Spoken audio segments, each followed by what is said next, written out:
In April 2008, the Reaper virus spread rapidly through Glasgow and killed thousands of people in the first week.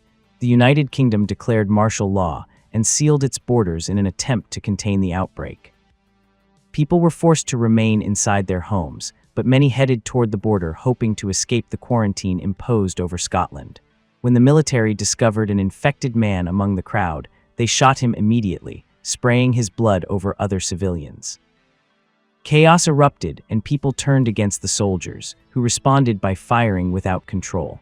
In the middle of the panic, the military fled toward the border before it was sealed, while the crowd tried to reach them, but the gates closed just in time, leaving everyone outside. Not far away, Catherine Sinclair saw soldiers boarding a helicopter and ran toward them, begging them to take her daughter, Eden. She handed them a note with her address so that one day the girl could find her. Shortly after, Scotland was completely isolated from the rest of the country. Those left inside the quarantine zone were abandoned to their fate, forced to feed on rats, dogs, and eventually each other. When the lights inside the perimeter went out, everyone assumed that no one had survived. The isolation had severe consequences. The United Kingdom fell into poverty, as other countries treated it with the same contempt with which it had treated Scotland. 27 years later, Major Eden Sinclair, Catherine's daughter, leads a raid on a ship owned by a slave trader named Richter. She and her partner John Michelson infiltrate silently and split up while Richter negotiates with buyers. When one of Richter's men discovers Michelson, a shootout breaks out. Richter, suspecting a trap, kills the buyers along with his assistant, but Michelson manages to shoot her while fleeing with the gold. Richter appears and captures Michelson, forcing him to surrender. From a nearby corridor, Sinclair throws her synthetic eye around the corner to observe the scene through the monitor on her watch. After assessing the situation, she steps out aiming her weapon at Richter and advances slowly. Richter threatens to kill Michelson, but while backing away he accidentally shoots and wounds him, prompting Sinclair to kill Richter immediately. Later, the head of domestic security, Bill Nelson, approaches Sinclair as she studies the note her mother left her 27 years earlier. After placing her artificial eye back in position, Nelson asks about Michelson, and she hands him a disc containing the recording of what happened. When he notices the note, Sinclair admits that she no longer remembers her mother's face, and that she will never be able to go to the address written on the paper. Nelson warns her that so much work will eventually destroy her and suggests that she should rest. The next day, during a drug raid in an abandoned building, police discover a room filled with people covered in sores. Later, official Michael Canaris informs Prime Minister John Hatcher that the Reaper virus has begun spreading again in London. Hatcher calls an urgent meeting to decide how to contain the disease. Jane Harris proposes sealing the city under quarantine, and although Hatcher agrees, Nelson warns that there will be chaos if the bodies of the infected begin piling up in the streets. After the meeting, Canaris shows Nelson satellite images taken 3 years earlier, where people can be seen walking through Glasgow. He believes those survivors may have found a cure and asks him to choose someone capable of leading a mission to retrieve it. Nelson decides to recruit Eden Sinclair. Before departing, she hands him her mother's note and asks him to keep it safe. Canaris orders her to find the laboratory of Dr. Marcus Kane, who had been the leading researcher of the virus before the isolation. He gives her only 46 hours to return with the cure, or London will be abandoned to its fate. As the government declares martial law and panic spreads through the city, Canaris suggests letting the infected die, warning that if they try to save too many, the virus could resurface. Sinclair arrives at the border and meets her team, made up of soldiers, tank drivers, and 2 doctors. They set out in 2 armored vehicles toward Glasgow. Shortly after, one of the drivers, Chandler, runs over something on the road, and when they investigate using a flare, they discover hundreds of cows grazing peacefully, a strange sight in what was supposed to be a dead zone. During the journey, Dr. Talbot plays a recording from Dr. Kane, reporting to the government during the early days of the quarantine. He explains that he and a group of soldiers took refuge in a hospital, and that once food ran out, people began devouring each other. He feared they would not last long before dying. Upon reaching the hospital, the doctors go inside to search for evidence of Kane's work while the drivers wait outside. Suddenly, Chandler spots a young girl near the vehicle. Sinclair orders him not to approach, but he insists on helping her, and after putting on a protective suit, goes out to meet her. The girl collapses in his arms, and Talbot instructs him to isolate her for examination. At that moment, a savage gang known as the Marauders attacks the team. Chandler places the girl inside the isolation unit and drives off, while the rest try to hold their ground and fight their way through the attackers. Outside, the Marauders throw incendiary bombs at the transports. As Chandler dodges the attackers, the girl breaks out of isolation and slashes his throat. The vehicle crashes into a building, and before dying, Chandler manages to release a grenade that explodes in front of the girl. Inside the hospital, Sinclair orders her team into the elevator to escape the Marauders. Once inside, she shoots the cable and activates a foam grenade to cushion the fall as the elevator plunges to the lower floor. Outside, the driver Red heads toward the hospital garage to pick them up. When the group manages to get out, they board the vehicle while firing at the attackers chasing them. During the escape, a Marauder armed with a crossbow fires an arrow that pierces Reed's neck, causing the transport to crash into a car and flip over. The survivors crawl out of the wreck and face more enemies. Sinclair and Miller cover their teammates while Sterling tends to Dr. Talbot's wound. As Sinclair runs toward an alley to regroup with Sergeant Norton, Miller tries to hold off the attackers in close combat, but is eventually overwhelmed and killed. Out of ammunition, Sinclair has no choice but to surrender, while Sterling and Norton escape through the alleys. The Marauders capture Sinclair and take her before their leader, Saul, a charismatic psychopath who brutally interrogates her. When she admits she comes from beyond the wall, Saul becomes enraged upon confirming that Kane had lied to them by claiming nothing remained outside the zone. He demands to cross the border with her, but orders that she be kept alive. His follower Viper destroys Sinclair's GPS locator, leaving her completely cut off. That night, Saul gathers his people in a kind of arena to celebrate the capture. In the middle of the feast, they throw plates into the crowd, light bonfires, and, as a display of power, burn Dr. Talbot alive before devouring him.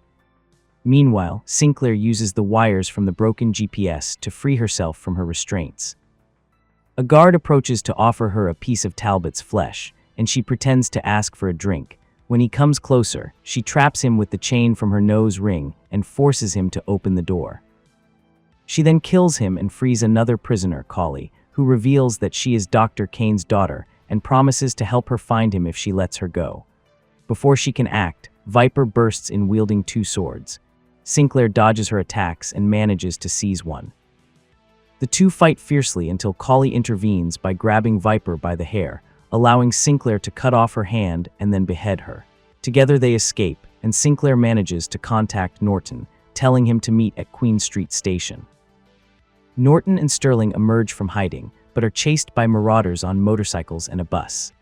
They run toward the station where Sinclair, Collie, and a young man named Joshua are already waiting on a train. Joshua starts the train before Norton and Sterling can board, forcing them to run while dodging attacks. Norton manages to climb aboard, and Sinclair jumps off the train to help Sterling by knocking down a motorcyclist. Both manage to get on with Norton's help. During the journey, Collie confesses that she can only guide them to Kane, but will not go with them because her father would kill her. She explains that he became paranoid after her brother Saul abandoned him and declared war against him. After getting off the train, Collie leads them to an abandoned military facility that she uses as a shortcut to the mountains.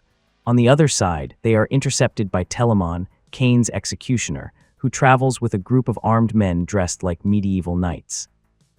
Sinclair realizes that getting captured is the fastest way to reach Kane, so she and Norton surrender while Collie, Sterling, and Joshua escape. However, other horsemen appear and capture Collie and Sterling after killing Joshua. The prisoners are taken to a castle where Kane awaits them. There, the scientist explains that they survived not because of a cure, but because some, like him, were immune to the virus. He knew that the government would eventually discover their existence, which is why they had remained hidden for so long.